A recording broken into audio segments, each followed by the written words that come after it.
नमस्कार। यो समाचारमा स्वागत छ। म रन्जु अधिकारी। म शशि नेपाल। सुरु गरौँ अहिलेसम्मका प्रमुख समाचारबाट।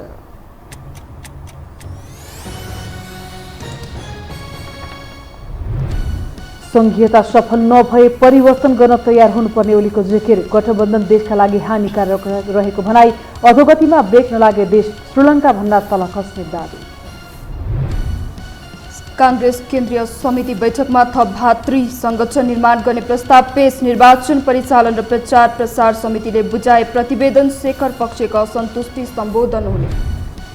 आगामी वर्ष पनि मूल्य वृद्धि लक्ष्यभन्दा माथि नै हुने गभर्नर अधिकारीको दाबी। बैंकिङ ब्याज दर वृद्धिको कारण बजारमा मूल्य वृद्धि भएको निजी क्षेत्रको गुनासो।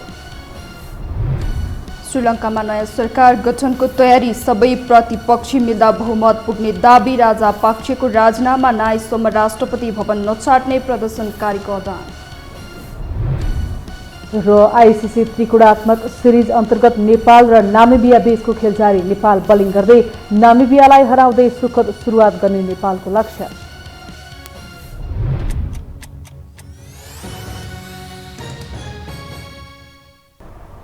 अब समाचार विस्तारमा।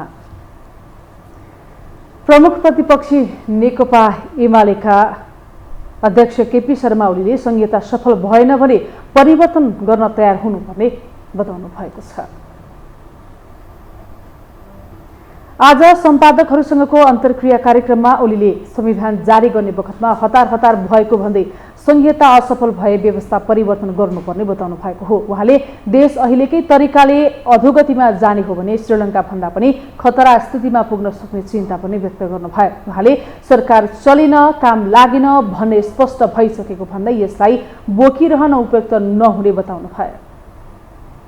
अब यो गठबन्धनको सरकार चाहिँ चलेन, काम लागेन भन्ने स्पष्ट भयो र यसैलाई बोकिरहन चाहिँ अब उपयुक्त हो। यही सरकार बोकेर हिँड्नु एउटा हदसम्म बोक्नुपर्छ। जब त्यो निष्प्राण भयो, त्यो हानिकारक छैन भने पनि बोक्नु हुँदैन, हानिकारक छ भने झन् बोक्नु हुँदैन। यो त निष्प्राण पनि भइसक्यो र यो हानिकारक छ। यसले हैजा फैलाउँछ, यसले समाजलाई दूषित गर्छ।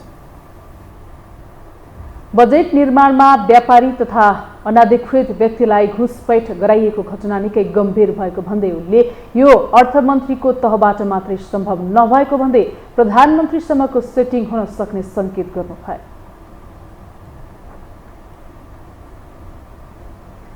नेकपा एमाले 5 दलीय गठबन्धनले पनि एमालेलाई हराउन नसक्ने विश्लेषण गरेको छ। अध्यक्ष केपी शर्मा ओलीले अन्तर्पार्टी निर्देशन जारी गर्दै सत्ताका लागि मात्रै गोटी चाल्ने हो भने गठबन्धन भत्काउन गाह्रो नभएको बताउनु भएको छ। एमाले सत्तामा नभएर निर्वाचनमा केन्द्रित भएको विश्लेषणमा अपानीमा गरिएको छ। उहाँले पार्टी नेता कार्यकर्तालाई गठबन्धनको त्रासबाट मुक्त भएर निर्वाचनको तयारीमा लाग्न निर्देशन पनि दिनुभयो। गठबन्धनको अवरोध पन्छाएर एमालेलाई मुलुकको लोकप्रिय र जनाधारयुक्त पार्टीका रूपमा स्थापित गर्नु पार्टीको महत्त्वपूर्ण सफलता भएको अपानीमा उल्लेख छ। सत्तारूढ नेपाली कांग्रेस पार्टीको केन्द्रीय समिति बैठकमा थप भ्रातृ तथा शुभेच्छुक संगठन निर्माण गर्ने प्रस्ताव गरिएको छ। आज सुरु भएको नेपाली कांग्रेसको केन्द्रीय समिति बैठकमा भ्रातृ तथा शुभेच्छुक संगठनहरूलाई गति दिनका लागि थप संगठन निर्माण गर्ने प्रस्ताव पेश भएको हो। बैठकमा थप भ्रातृ तथा शुभेच्छुक संगठन निर्माणको प्रस्ताव पेश भएको नेपाली कांग्रेसका प्रवक्ता प्रकाश शरण महतले बताउनुभयो। त्यसैगरी बैठकमा स्थानीय तह निर्वाचनको समीक्षा हुने र आगामी दिनमा निर्वाचन केन्द्रित भएर पार्टीलाई कसरी अगाडि बढाउने भन्ने विषयमा पनि छलफल हुने उहाँले बताउनुभयो। प्रवक्ता महतले सोमबारको बैठकमा गत स्थानीय तह निर्वाचन परिचालन समितिले गरेको काम र प्रचार प्रसार समितिले गरेको कामको प्रतिवेदन पेश भएको जानकारी दिनुभयो। महतले पार्टीको सम्पूर्ण भ्रातृ संगठनहरू पूर्ण रूपमा क्रियाशील र गतिशील हुने बताउनु भयो। बैठक भोलि पुनः बस्नेछ।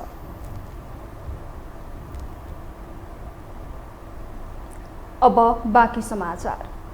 प्रधानमन्त्री शेरबहादुर देउबा नेतृत्वको सरकार र गठबन्धन दुवै असफल बन्दै गएको छ। आफ्नै छोरालाई मालामाल बनाउन अर्थमन्त्रीको प्रयोगदेखि जसपा विभाजनसम्मै देउबा स्वयंको हात देखिन थालेपछि उनको भूमिकालाई लिएर गठबन्धनकै संशय पैदा भएको छ। एक रिपोर्ट।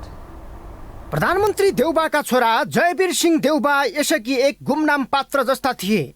राजनीतिमा नेताहरूका छोराछोरीको चर्चा भइरहँदा कतिलाई देउबाका सन्तान कति छन् र ती को हुन् भन्ने पनि थाहा थिएन। तर अर्थमन्त्री प्रकरणले देउबाका एक्ला सन्तान जयवीरलाई एकाएक चर्चित बनाएको छ। किनकि हुने जयवीरको व्यापारलाई पोष्न तत्कालीन अर्थमन्त्री जनार्दन शर्माले सेनिटरी प्याडको आयातमा 90% भन्सार छुट गरिदिए। यसअघि 15% लाग्दै आएको भन्सार महसुल अब मात्र 1.5% लाग्ने भयो। तर 7 अर्ब लगानी गरी स्वदेशमै सेनिटरी प्याड उत्पादन गरिरहेका उद्योगहरूलाई भने कच्चा पदार्थ ल्याउनै मुस्किल पर्ने गरी भन्सार दर बढाइदिए। यसो गर्दा अन्य व्यापारी करले थिचिएर उठ्नै नसक्ने भयो भने प्रधानमन्त्रीका छोरालाई व्यापार गर्न सहज भयो। यसमा प्रधानमन्त्री देउबाको हात थिएन भन्ने आधारै बाँकी रहेन। प्रधानमन्त्री निकटका व्यापारी, त्यसमा पनि कांग्रेसकै केन्द्रीय सदस्य सिजी ग्रुपका मालिक विनोद चौधरीलाई मालामाल बनाउन शर्माले बजेटमै निकै कष्ट गरेका छन्। कर छुटदेखि व्यापारमा सहज हुने गरी मध्यरातमा चलखेल गरेकै कारण आज उनले पद गुमाउनु पर्यो। ती सबै काम प्रधानमन्त्री देउबाकै निर्देशनमा भएको थियो भन्ने बिस्तारै प्रमाणित हुँदैछ। तत्कालीन अर्थमन्त्री शर्माको पद जानुको मुख्य कारण नै प्रधानमन्त्री देउबा हुन् भन्ने विश्लेषण समेत राजनीतिक वृत्तमा भइरहेको छ। स्वाभाविक तरिकाले प्रतिस्पर्धीहरूको साख गिराएर आफ्नो साख बढाउने त राजनीतिको बिचमा सामान्य पनि नीति हो। आफ्ना कमजोरीहरूलाई लुकाउनलाई चाहिँ कतै यो चाहिँ अगाडि लिएर जान चाहेको त होइन भन्ने पनि होला। र स्वयं अर्थमन्त्रीको पनि अर्काको आदेश र हुकुमलाई पालन गर्दाखेरि आफ्नो स्वविवेक प्रयोग नगर्दाखेरि आउन सक्ने परिणामहरू के हुन्छन् भनी सोच्न बाध्य गराएको होला। र यसले वर्तमान समीकरण जो छ गठबन्धन सरकार पनि धरापमा पर्न सक्ने सम्भावना र सङ्केत सन्देशहरू बनिरहेका छन् जस्तो पनि देख्छु। जनार्दन शर्माले आफ्नै व्यक्तिगत स्वार्थ भन्दा पनि प्रधानमन्त्री देउबाको स्वार्थ र चाहना अनुसार मध्यरातमा बिचौलिया भित्र्याउनेदेखि सीसीटीभी फुटेज डिलिट गर्नेसम्मका करतुत गरेको जानकारहरू दाबी गर्छन्। पूर्व नासु भनिएका बिचौलिया चौधरी ग्रुपकै कर्मचारी भनिए पनि पुष्टि हुन बाँकी छ। पदबाटै राजीनामा दिएर प्रश्नहरूको कठघरामा उभिएका शर्माले यसको यथेष्ट जवाब पनि दिन सक्ने अवस्था छैन। किनकि यो गठबन्धन नेतृत्वको सरकार हो र यसबाट शर्माले पनि केही न केही लाभ लिएका छन्। तथापि यसमा प्रधानमन्त्री देउबाका केही सीमित तर बलिया स्वार्थ हुन सक्छन्। एक त उनी गठबन्धनमा माओवादी र यसको नेतृत्व गरेका प्रचण्डलाई कमजोर बनाउन सफल भएका छन्। अर्कोतिर कम्युनिस्टहरूलाई यस्तै सङ्कटमा फसाएर सधैँ सत्तामा रहन देउबालाई फाइदाजनक देखिन्छ। अर्थमन्त्रीले राजीनामा गरे मतियारहरू, अर्थमन्त्रीलाई त्यो गराउनेहरू, अब यो सरकारको के काम? यो सरकारलाई सरकारमा बस्न सरकार हुँ भन्न लाज हुँदैन? किसानलाई मल दिन नसक्ने, पेट्रोलियमको भाउ यत्रो बढाएको छ, महँगी यत्रो बढाएको छ, जनताको ढाड भाँचेको छ। चोरले पनि कि झ्याल फोडेर कि ढोका फोडेर कि यसो खन्तीले सुरुङ खनेर, यी त साँचो लिएरै खोलेर पो लुट्ने त। देशको साँचो लिएर लुट्ने हद होइन यो। अब यो सरकारको काम छैन। यो सरकार अविलम्ब हट्नुपर्दछ। सत्ताबाट निकालिएका ओली मात्रै होइनन्, सरकारमै रहेका कम्युनिस्टहरूमाथि पनि देउबाको निशाना छ। गठबन्धनबाट प्रचण्ड माधव अलग्गिए चुनाव अघि नै नयाँ समीकरण बन्न सक्छ जुन देउबाको फाइदामा छैन। त्यसैले देउबा प्रचण्ड माधवलाई मागे जति नै दिएर आफैसँग राख्न बाध्य छन्।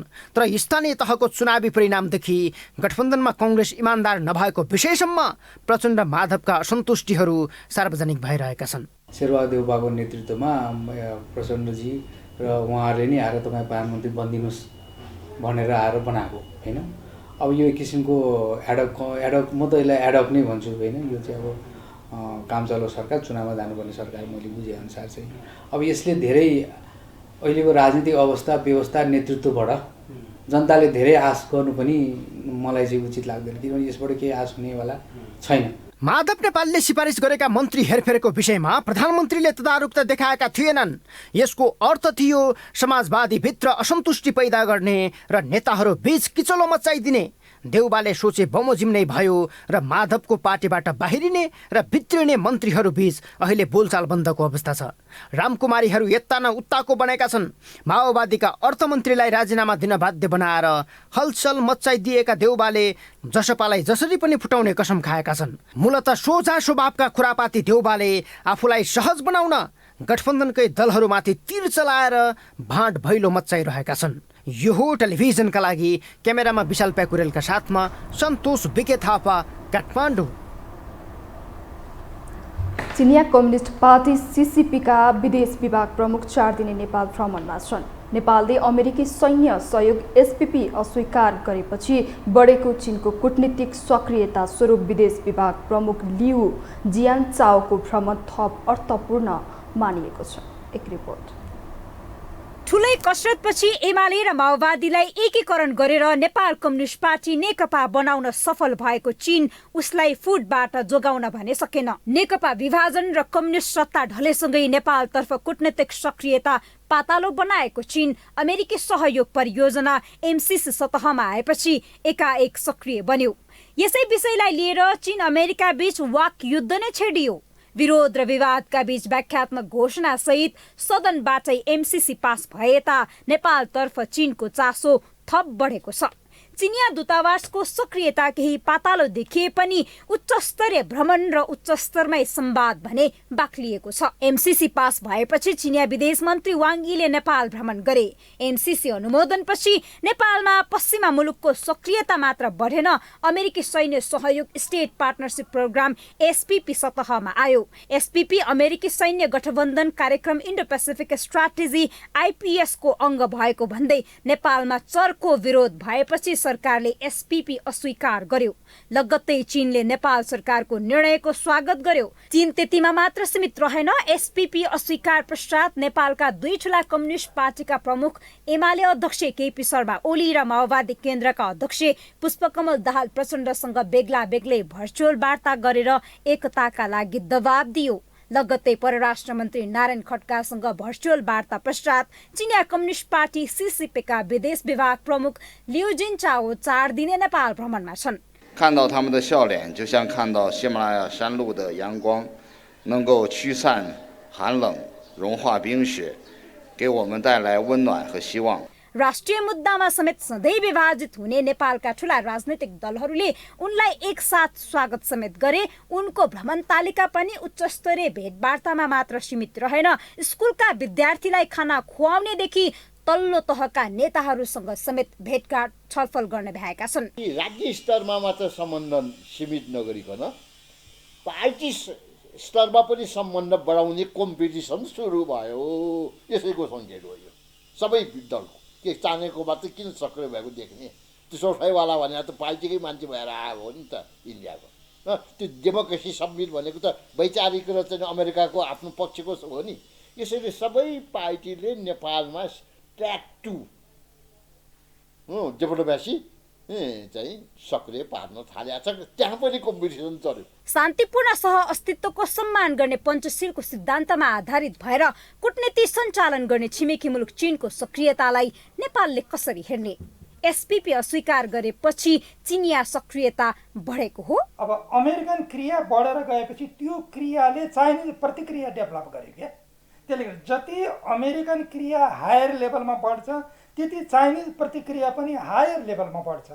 फेरि जति चाइनिज प्रतिक्रिया हायर लेभलमा बढ्छ त्यो भन्दा अरू हाइएस्ट लेभलमा अमेरिकन क्रिया बढ्छ।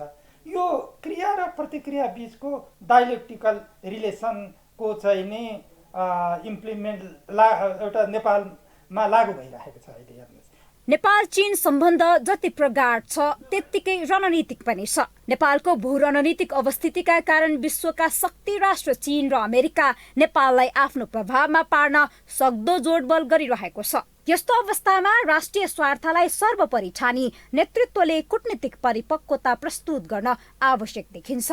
यो हो टेलिभिजनका लागि क्यामेरामा विशाल प्याकुरेलका साथमा निम्लिकी शर्पा, काठमाडौँ। हामीसँग समाचार बाँकी नै छन्, अहिलेलाई विश्राम।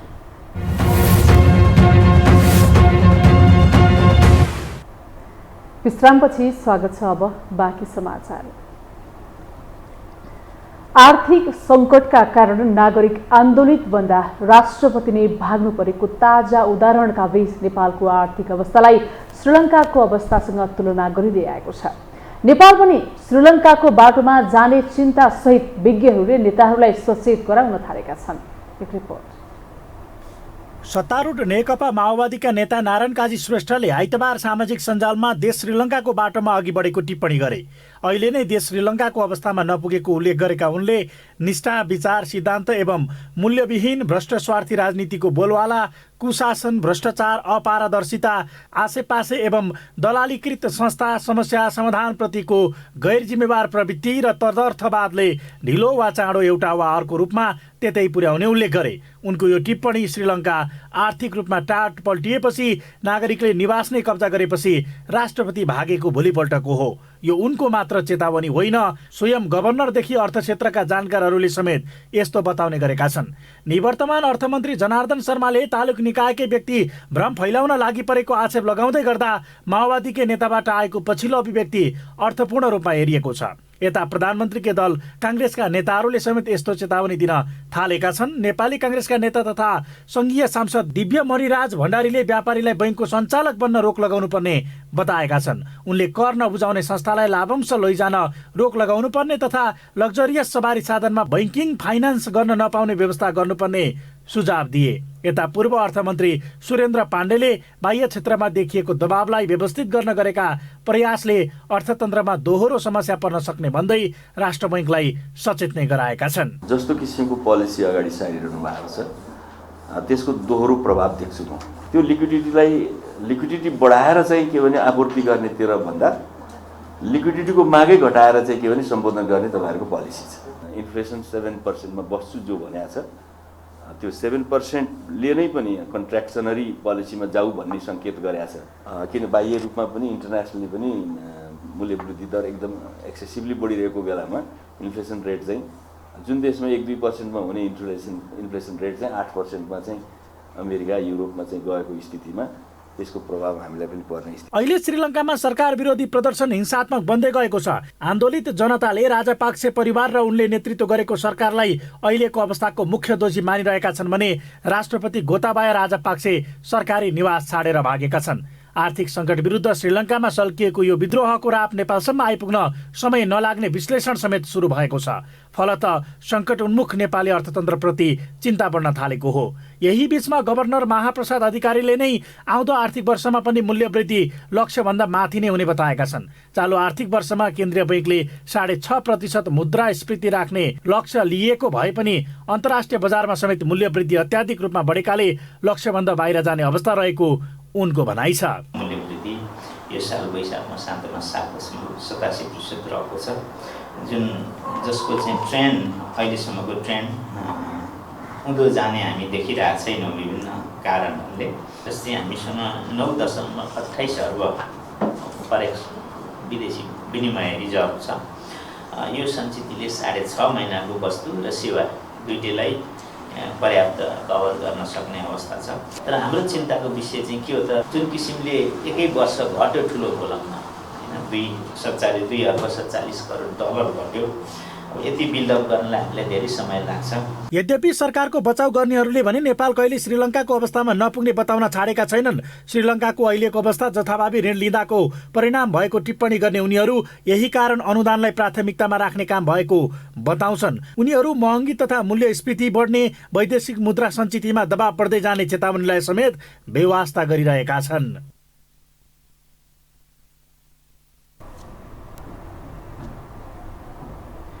सरकारले कमिसनका लागि हतियार खरिद गर्न लागेको भन्दै विरोध सुरु भएको छ। विदेशी मुद्राको सञ्चिति घटेको भन्दै उपभोग्य वस्तुको आयातमा नियन्त्रण गरिरहेकै बेला प्रहरीका लागि हतियार खरिदका लागि निवर्तमान अर्थमन्त्री जनार्दन शर्माले रकमान्तरण गरेर 84 करोड बजेट सुनिश्चित गरिदिएका छन्, जसलाई सरकारको उल्टो कदम भन्दै सदनमा समेत कुरा उठेको छ। विदेशी मुद्राको सञ्चिति घटेको भन्दै सरकारले उपभोग्य वस्तुको आयातमा नियन्त्रण गरिरहेकै बेला नेपाल प्रहरीका लागि हतियार खरिद गर्ने प्रक्रिया अघि बढाएपछि सरकारको आलोचना सुरु भएको छ, जसका लागि निवर्तमान अर्थमन्त्री जनार्दन शर्माले 84 करोडका हतियार किन्न रकमान्तरण गरेर बजेट सुनिश्चित गरिदिएका हुन्। सरकारी स्रोतका अनुसार इटालीको बेरेटा कम्पनीमा बनेको हतियार ल्याउन लागिएको हो। यता प्रहरीले पनि अत्यावश्यक भएरै भिड नियन्त्रणका उपकरण तथा पिस्तोल सहितका सामग्री किन्न लागिएको बताएको छ। तर किन्न लागिएका 12 बोरका बन्दुक चलाउन नेपाल प्रहरीले 10 वर्ष अघि नै बन्द गरिसकेपछि यसमा आशंका व्यक्त गरिएको छ। विज्ञका अनुसार प्रहरीले किन्न लागेको 12 बोरको बन्दुक शहरी क्षेत्रमा चलाउन र प्रयोग गर्न प्रतिबन्ध छ, जुन विषयमा संसदमा समेत कुरा उठेको छ। नेकपा एमालेका सांसद नवराज सिलवालले हतियार किन्न 84 करोड रकमान्तरण गर्नु गलत भएको बताएका छन्। सानो हतियार किन्ने सरकारको योजना अघि नबढाउन माग गरेका उनले बिचौलियासँगको मिलेमत्वमा प्रहरीलाई हतियार किन्ने निर्णय भएको आरोप लगाएका छन्। बिचौलियालाई र राजनीतिक शक्तिलाई पैसा चाहिने बित्तिकै हतियारको काण्ड घट्ने गरेको आरोप समेत लगाएका सिलवालले प्रहरीलाई हतियार नभई ब्यारेक र प्रविधि चाहिएको बताएका छन्। पूर्व प्रहरी अधिकारी समेत रहेका उनले नेपाल प्रहरी, सशस्त्र प्रहरी अथवा सेना नभएकाले यति धेरै हतियार आवश्यक नपर्ने बताएका छन्। अहिले ल्याउने भनिएको हतियारको कमिसन 200 देखि 300% बढाएर खरिद प्रक्रिया अघि बढाइएको उनको भनाइ छ। नेपाल प्रहरीलाई आज हतियार होइन, उसलाई प्रविधि चाहिएको छ, उसलाई तकनिकी चाहिएको छ। अहिले मारमा रहेको विदेशी मुद्रा सञ्चितिको अवस्थालाई फेरि मार गर्ने गरिकन 84 करोड रुपियाँ हतियार किन्ने ढङ्गले जसरी अगाडि आएको छ, यो राष्ट्रघात हो। आज पनि आजको मूल्यमा पनि अघि मैले गुगलमा हेर्दै थिएँ सामान्य सभामा, आजको मूल्यमा पनि यहाँहरूले उल्लेख गरेका हतियारहरू खरिद गर्दाखेरि 1/3 मूल्य पनि पर्ने छैन। हतियारको कमिसन 200-300% बढाएर कोटा बढाएर यो ढङ्गले चाहिँ देशलाई लुट्ने, राज्यलाई लुट्ने ढङ्गले गठबन्धन अगाडि बढेको छ। यो धोका हो, मुलुकप्रतिको राष्ट्रघात हो। सामान्य सभा महोदय, हतियार खरिदका लागि व्यापारी दीपक भट्टको इन्फिनिटी होल्डिङ्स र त्यस अन्तर्गत रहेको अर्को एक कम्पनीले मध्यस्थता गरिरहेको छ। प्रहरीले सुरक्षा उपकरण, हात हतियार खरिदका लागि 80 करोड 50 लाख र मेसिनरी तथा औजार खरिदका लागि 45 करोड 91 लाख रुपियाँ माग गरेकोमा हतियार किन्नका लागि 84 करोड रुपियाँको बजेट सुनिश्चित भएपछि खरिद प्रक्रियामा जाने तयारी समेत भएको छ। आगामी वर्ष पनि थप 50 करोड बढीको हतियार किन्ने योजना समेत रहेको खबरका बीच अहिलेलाई भने यही महिनाको अन्त्यमा हतियार खरिदका लागि प्रतीत पत्र खोल्ने तयारी गरिएको छ। नेपाल प्रहरीका पूर्व एआइजी राजेन्द्र सिंह भण्डारी पनि यसलाई कमिसनको खेलको रूपमा अर्थ्याउँछन्। अहिले मध्यस्थकर्ता रहेका भट्टले पहिलेबाटै प्रहरीलाई जसरी पनि हतियार भिडाउने पक्षमा रहेको उनको दाबी छ, जुन प्रयास आफ्नो पालामा पनि भएको र नमान्दा सरुवासम्म भएको भण्डारीको भनाइ छ। आवश्यक हतियार सशस्त्रको प्रयोग गर्न सकिने बताउने उनी जवानहरूको वृद्धि विकास प्रविधिमा खर्च गर्न छोडेर हतियार खरिदको निर्णय गर्नु पहिलेबाट सुरु भएको कमिसनको खेलको नयाँ अध्याय भएको बताउँछन्। हतियार खरिदका कुराहरूमा चाहिँ विशेष इन्ट्रेस्ट चाहिँ राज्यले देखाएको कुछ अन्य कारणहरू पनि हुन सक्दछन्। यसमा कमिसनको कुराहरू पनि हुन सक्दछन्, किनभने राजनीतिको मिसन नै कमिसन भएपछि यस्ता चलखेलहरू हुने गर्दछन्। त्यसैले यो मौसम सुहाउँदो चाहिँ निर्णय हो भन्ने मलाई लाग्दैन। जुन व्यक्तिहरू, जुन समूहहरू जुन मसँग एप्रोच गर्न आएका थिए तत्कालीन अवस्थामा, अहिले त्यही व्यक्तिहरूको, त्यही कम्पनीको र त्यही खरिद गर्न थालेको हो भन्नेबाट त यो यसमा त सम्पूर्ण रूपमा यसलाई अनुमान गर्न सकिन्छ, त्यस्तो आशंकाहरू छ। अहिले आर्थिक सङ्कटका कारण टाट पल्टिएको श्रीलङ्काको बाटोतर्फ नेपाल जान थालेको धेरैको विश्लेषण छ। खर्चमा मितव्ययिताको बहस सुरु भएको छ भने वैदेशिक मुद्रा सञ्चितिमा आएको सङ्कुचनकै कारण करिब 1 दर्जन सामान आयातमा रोक लगाइएको छ। तर सरकार भने अहिले आवश्यक नभएको हतियारतर्फ लागेको छ। यसै पनि सरकारको कदम अर्थतन्त्र जोगाउनतर्फ नभएको आक्षेपका बीच यो अर्को विवादास्पद निर्णय सरकारले गरेको छ। अब बाँकी समाचार। नेपाल मजदुर किसान पार्टीका सांसद प्रेम सुवालले यौन हिंसाका अपराधीलाई जुगाउने ढङ्गले कानुनको व्याख्या हुने गरेको टिप्पणी गर्नुभएको छ। सांसद सुवालले निर्मला पन्तको हत्यारा अझै पत्ता लगाउन नसकिएको दृष्टान्त पेश गर्दै यौन हिंसाका अपराधीलाई जुगाउने गरी कानुनको व्याख्या हुने गरेको बताउनु भएको हो। प्रतिनिधि सभा बैठकमा यौन हिंसाका विरुद्धको केही ऐनलाई संशोधन गर्न बनेको विधेयक 2079 माथिको छलफलमा भाग लिँदै उहाँले विद्यमान कानुनमा पनि यौन हिंसाका घटनामा संलग्नहरूलाई कारबाही गर्ने व्यवस्था भए पनि त्यसलाई कार्यान्वयन गर्न सरकारले नसकेको पटक पटक दोहोर्याउनु भयो। कार्यान्वयन भइरहेको छैन र यो हिंसा आर्थिक सामाजिक रूपले दुर्बलहरू विरुद्ध भएको हामी धेरै पाउँछौँ। यसको अर्थ सांस्कृतिक र नागरिक समस्या नै देखियो। नागरिक भावनाको समस्या, मानसिक समस्या पनि देखियो यो यौन हिंसा हुनुमा। र यसलाई रोक्नको निम्ति हामीले अर्को पाटो पनि हेर्नुपर्छ। शिक्षालाई हामीले निःशुल्क ढङ्गले बन्दोबस्त गरिदियौँ भने मान्छेको सांस्कृतिक स्तर उठ्छ, मानसिक रूपमा सन्तुलित हुन्छ र यस्तो खराब र यौनजन्य हिंसामा लाग्ने छैनन्। सांसद सुवालले यौन हिंसा हुन नदिन नागरिकलाई आर्थिक रूपले पनि सबल बनाउनु पर्ने आवश्यकता औल्याउनु भयो। पछिल्लो 24 घण्टामा नेपालमा थप 168 जनामा कोरोना संक्रमण पुष्टि भएको छ। 3020 जनाको परीक्षणमा 168 जनामा संक्रमण देखिएको स्वास्थ्य तथा जनसङ्ख्या मन्त्रालयले जनाएको छ। पछिल्लो 24 घण्टामा 37 जना संक्रमण मुक्त भएका छन्। यससँगै कोरोना भाइरसको सक्रिय संक्रमितको संख्या 770 पुगेको छ। नेकपा एमाले निकट भातृ संगठन राष्ट्रिय युवा संघले नेपालले ललितपुरको एकान्त कुना स्थित यातायात व्यवस्था कार्यालय घेराउ गरेको छ। आज संघले यातायात कार्यालयले सवारी चालक अनुमति पत्र वितरणमा भएको अनियमितता, ढिलासुस्ती र लापरवाही गरेको भन्दै यातायात व्यवस्था कार्यालय घेराउ गरेको हो। कार्यक्रममा बोल्दै राष्ट्रिय युवा संघ नेपालका अध्यक्ष किरण पौडेलले अनलाइन फारम भर्ने भनेर अनलाइन साइट खोले पनि पूर्ण रूपमा नचल्ने साइट बनाएको आरोप लगाउनु भयो। उहाँले साइट नचल्दा पुनः नागरिकहरू बिचौलियाकोमा पुगिरहेको दावी गर्नुभयो। लिखित पास भइसक्यो, ट्रायल पनि पास गरिसक्यो, तै पनि लाइसेन्स दिनलाई एक वर्ष कुर्नुपर्छ। त्यो पनि कुनै बिचौलिया नसमाति नपाउने खालको व्यवस्था त्यो सेटिङ यहाँभित्र गराइएको छ। त्यसले गर्दा यो सबै किसिमको सेटिङहरू यहाँभित्रको बिचौलियाको गतिविधिहरूलाई जडैदेखि ध्वस्त पार्ने गरी हामीले यो आन्दोलन सुरु गरेका छौँ। युवा संघका प्रदर्शनकारीले ढुङ्गे युगको अनलाइन फारम भर्नेलाई भन्दा हेर्नेलाई शरम, लाइसेन्स प्रिन्टलाई विकेन्द्रीकृत गर लगायतका ब्यानर र नारा लगाएर विरोध प्रदर्शन गरेका थिए।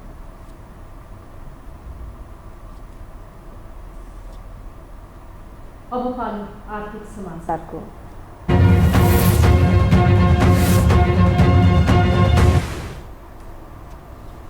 नेपाल राष्ट्र बैंकका गभर्नर महाप्रसाद अधिकारीले आगामी आर्थिक वर्षमा पनि मूल्य वृद्धि लक्ष्यभन्दा माथि नै हुने बताउनु भएको छ। आज प्रतिनिधि सभा अन्तर्गतको अर्थ समितिले आगामी मौद्रिक नीति सम्बन्धी राष्ट्र बैंकसँग गरेको छलफलमा बोल्दै गभर्नर अधिकारीले यस्तो बताउनु भएको हो। उहाँले चालु आर्थिक वर्षमा केन्द्रीय बैंकले 6.5% मुद्रास्फीति राख्ने लक्ष्य लिएको भए पनि अन्तर्राष्ट्रिय बजारमा समेत मूल्य वृद्धि अत्याधिक रूपमा बढेकाले लक्ष्यभन्दा बाहिर जाने अवस्था आएको बताउनु भयो। गभर्नर अधिकारीले विश्वका अधिकांश मुलुकका केन्द्रीय बैंकहरूले मूल्य वृद्धि नियन्त्रण गर्ने मौद्रिक नीति ल्याएकाले नेपालले पनि त्यसतर्फ ध्यान दिनुपर्ने बताउनु भयो। बीचको युद्धले सप्लाई चेनमा ठुलो प्रभाव पारेको छ।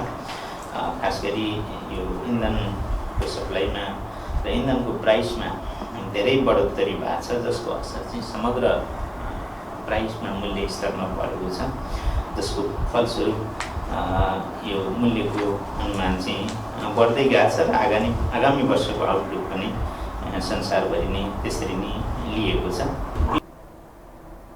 गभर्नर अधिकारीले मुलुकमा एउटै व्यापारिक घरानाले बैंकिङ कर्जा सुविधा लिँदा अर्थतन्त्रमा जोखिम बढेको पनि बताउनु भयो। उहाँले विगतदेखि व्यवसायी र ब्याङ्कर्स छुट्याउने प्रयास गरे पनि सफल नभएको बताउनु भयो।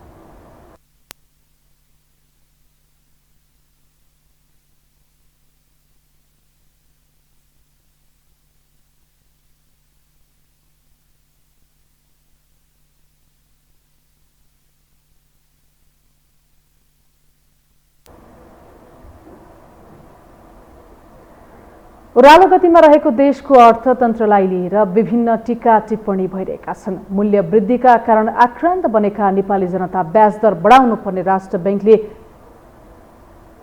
बैंकको भनाइबाट झन् निराश बनेका छन्। यता प्रमुख प्रतिपक्षी दल नेकपा एमाले चालु आर्थिक वर्षको बजेटलाई नै स्वीकार गर्न नसक्ने बताउँदै आएको छ। विधि र पद्धति लत्याएर आएको बजेटले देशलाई श्रीलङ्काको बाटोमा पुर्याउने एमालेको आरोप छ। एक रिपोर्ट। ओह्रालो गतिमा रहेको देशको अर्थतन्त्रलाई लिएर नेपाल पनि अब ढिला चाँडो श्रीलङ्काको बाटोमा पुग्ने भन्दै विभिन्न टीका टिप्पणीहरू भइरहेका छन्। श्रीलङ्कन सङ्कटबाट केही पाठ सिक्ने र सुधार गर्ने भन्दा पनि नेपालका सरोकार निकाय दोषारोपणमै अल्झिरहेका छन्। मंगलबार एक कार्यक्रममा राष्ट्र बैंकका गभर्नर महाप्रसाद अधिकारीले आगामी आर्थिक वर्षमा पनि मूल्य वृद्धि लक्ष्यभन्दा माथि नै पुग्ने टिप्पणी गरे। चालु आर्थिक वर्षमा केन्द्रीय बैंकले 6.5% मुद्रास्फीति राख्ने लक्ष्य लिएको भए पनि अन्तर्राष्ट्रिय बजारमा समेत मूल्य वृद्धि अत्याधिक रूपमा बढेकाले लक्ष्यभन्दा बाहिर जाने अवस्था बनेको छ। रुस र युक्रेन बीचको युद्धले सप्लाई चेनमा ठुलो प्रभाव पारेको छ। खास गरी यो इन्धनको सप्लाईमा र इन्धनको प्राइसमा धेरै बढोत्तरी भएको छ, जसको असर चाहिँ समग्र प्राइसमा मूल्य स्तरमा परेको छ, जसको फलस्वरूप यो मूल्यको अनुमान चाहिँ बढ्दै गएको छ र आगामी वर्षको आउटलुक पनि संसारभरि नै त्यसरी नै लिएको छ। यता ब्याङ्किङ ब्याज दर वृद्धिको कारण बजारमा मूल्य वृद्धि गर्न परेको निजी क्षेत्रको आफ्नै गुनासो छ। राष्ट्र बैंकले भने मुलुकमा एउटै व्यापारिक घरानाले ब्याङ्किङ कर्जा सुविधा लिँदा अर्थतन्त्रमा जोखिम बढेको बताएको छ। एउटै व्यावसायिक घरानाले ब्याङ्क, इन्सुरेन्स, धितोपत्र र अन्य व्यवसायमा सहभागिता जनाउँदा यसरी व्यावसायिक कर्जा निश्चित व्यवसायीहरूले लिँदा अर्थतन्त्रमा एक खालको जोखिम निम्पिएको राष्ट्र बैंकको भनाइ छ। हाम्रो चाहिँ विदेशी मुद्रा सञ्चिति निकै घटेर गएको छ। धेरै वर्ष दुःख गरेर कमाएर रिजर्भ मेन्टेन गर्दै गएको राष्ट्र ब्याङ्कको यो रिजर्भ यो सालको आयातमा ठुलो बलमा खर्च भएको छ। 2.47 अर्ब डलरले अहिलेसम्म 10 महिनाको अवधिमा कमी आएको छ र अहिलेको स्ट्याटस चाहिँ हामीसँग 9.28 अर्ब फरेक्स विदेशी विनिमय रिजर्भ छ। यता प्रमुख प्रतिपक्षी दल नेकपा एमाले भने चालु आर्थिक वर्षको बजेटलाई नै स्वीकार गर्न नसक्ने बताएको छ। विधि र पद्धति लत्याएर आएको बजेटले देशलाई श्रीलङ्काको बाटोमा पुर्याउने उसको आरोप छ। संविधानले गरेको व्यवस्था, कानून, बजेट निर्माणका मूल्य मान्यताहरूलाई अस्वीकार गरेर निर्माण गरी ल्याएको बजेट जनताले स्वीकार नगर्ने भन्दै बजेटको कुनै अर्थ नभएको प्रतिपक्षले आरोप लगाउँदै आएको छ। प्रधानमन्त्री देउवा नेतृत्वको सरकारको बहिर्गमन नै अर्थतन्त्रको निकास भएको प्रतिपक्षको दाबी छ। यो बजेट निर्माणको प्रक्रियामा गलत विधि अवलम्बन गरिएको छ भने संविधानले व्यवस्था गरे भन्दा भिन्न ढङ्गले, कानुनले व्यवस्था गरे भन्दा भिन्न ढङ्गले, अन्तर्राष्ट्रिय प्रचलनहरू छन् बजेट निर्माणका, त्योभन्दा भिन्न ढङ्गले बजेट बनाउन पाइन्छ कि पाइँदैन? त्यस्तो अधिकार कसैलाई छ कि छैन? छैन, त्यस्तो अधिकार छैन। बजेट निर्माणको प्रक्रिया निसन्देह कानुन सम्मत हुनुपर्छ, संविधान सम्मत हुनुपर्छ। बजेट निर्माणका केही बेसिक प्रिन्सिपल्सहरू छन्, त्यो भ्यालुजहरू छन्, मूल्यहरू छन्, त्यसलाई अनुसरण गरेर हुनुपर्छ। पूर्व अर्थमन्त्री सुरेन्द्र पाण्डेले राष्ट्र बैंकले बाह्य क्षेत्रको दबावलाई व्यवस्थित गर्न बनाउने नीतिले अर्थतन्त्रमा दोहोरो समस्या पर्न सक्ने भन्दै राष्ट्र बैंकलाई सचेत गराएका छन्। यो नीतिले पछिल्लो समय घट्दै गएको विदेशी मुद्रा सञ्चितिमा चाप पर्न सक्ने र आर्थिक गतिविधि शिथिल हुन सक्ने उनको जिकिर छ। आम जनता भन्दा पनि अलिकति तथाकथित सुकिला मुकिला मान्छेहरूको निम्ति हितकारी त नीति भइरहेको छैन। जो वास्तवमा विदेश बस्न चाहन्छन्, विदेश जान चाहन्छन्, राष्ट्रलाई चाहिँ कन्ट्रिब्युट नगर्ने खालको त्यो कुरातिर यसले चाहिँ कतै काम पो गरिरहेछ कि होइन, यसमा पनि अलिकति सेलेक्टिभ हुनुपर्ने हो कि आउँदा दिनहरूमा। राष्ट्र बैंक यति बेला मौद्रिक नीति ल्याउने तर्खरमा रहेको छ। त्यसका लागि अर्थ समितिमा राष्ट्र बैंकसँग पूर्व अर्थमन्त्री सहितको टोलीले विद्यमान नेपालको अवस्थालाई हेरेर विभिन्न टीका टिप्पणी र सुझाव दिएका हुन्। साताको पहिलो कारोबारको दिन आज निप्से परिसूचक उच्च अङ्कले गिरावट आएको छ। आइतबार सार्वजनिक बिदा परेकाले निप्से कारोबार भएको थिएन। आज भएको कारोबारमा निप्से परिसूचक 77.01 अङ्कले घटेर 1915.61 बिन्दुमा झरेको छ। आज कारोबारमा आएका 227 कम्पनीको 63,13,641 किता सेयर 2,32,56,41,022 रुपियाँ बराबरको सेयर कारोबार भएको छ।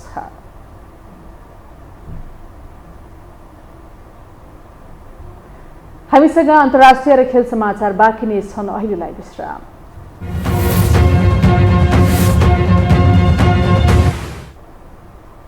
विश्रामपछि स्वागत छ। अब पालो अन्तर्राष्ट्रिय समाचारको।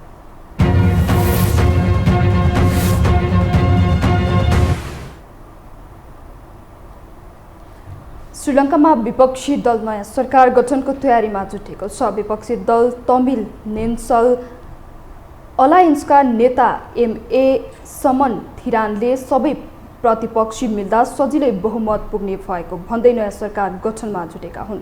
बहुमत पुर्याएर राष्ट्रपतिलाई राजीनामा दिन अनुरोध गर्ने र नयाँ सरकार बनाउने विपक्षी गठबन्धनको रणनीति रहेको छ। यता राष्ट्रपति भवन कब्जामा लिएका प्रदर्शनकारीले गोताबाया राजापाक्सेको राजीनामा नआएसम्म पछि नहट्ने अडान दोहोर्याएका छन्।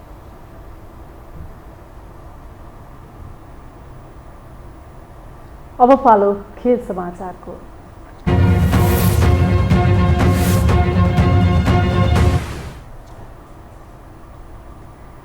आईसीसी पुरुष विश्वकप लिग 2 अन्तर्गतको त्रिकोणात्मक सिरिजमा नामिबियाले नेपाललाई जितका लागि 221 रनको लक्ष्य दिएको छ। टस जितेर पहिले ब्याटिङ गरेको नामिबियाले 47 ओभर 3 बलमा अल आउट हुँदै 220 रन बनाएको हो। नामिबियाका लागि जान निकोल लोप्टीले 60 रनको अर्धशतकीय इनिङ खेले। यस्तै डिभान्ला ककले 41 रन जोड्दा कप्तान गेहार्ड इरास्मुसले 22 रन जोडे। यता नेपालका कप्तान सन्दीप लामिछानेले 54 रन खर्चिएर 4 विकेट लिए। नेपाल आज नामिबियालाई हराउँदै सिरिजमा सुखद सुरुवात गर्न चाहन्छ। सिरिज अन्तर्गत नै नेपालले दोस्रो खेल स्कटल्यान्ड विरुद्ध जुलाई 13 मा खेल्नेछ। खेल समाचारसँगै हामी यो समाचारको अन्त्यमा आइपुगेका छौँ। बिदा हुनु अघि प्रमुख समाचार पुनः एकपटक।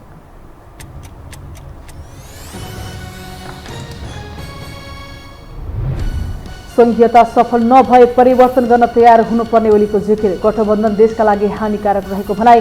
अधोगतिमा ब्रेक नलागे देश श्रीलङ्का भन्दा तल खस्ने दाबी।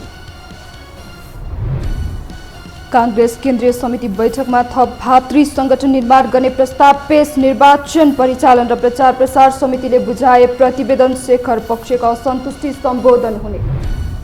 आगामी वर्ष पनि मूल्य वृद्धि लक्ष्यभन्दा माथि नै हुने गभर्नर अधिकारीको दाबी। ब्याङ्किङ ब्याज दर वृद्धिका कारण बजारमा मूल्य वृद्धि भएको निजी क्षेत्रको गुनासो।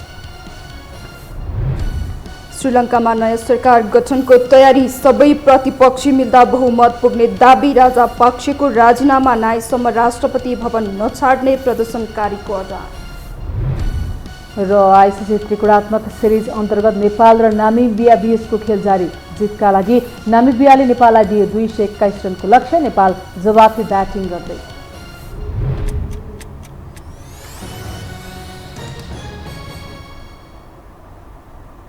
हवस् त यो समाचार सकियो। समाचार बुलेटिनका साथै यो टेलिभिजनका सम्पूर्ण कार्यक्रम यो टेलिभिजन.com, यो खबर.com, युट्युब र फेसबुकमा पनि पढ्न र हेर्न सक्नुहुनेछ। मोबाइलमा यो टिभी एप डाउनलोड गरी हामीलाई प्रत्यक्ष हेर्न सक्नुहुनेछ। तथ्य सहितको निष्पक्ष समाचार तथा मनोरञ्जनका लागि हेर्दै रहनुहोला यो टेलिभिजन। नमस्कार।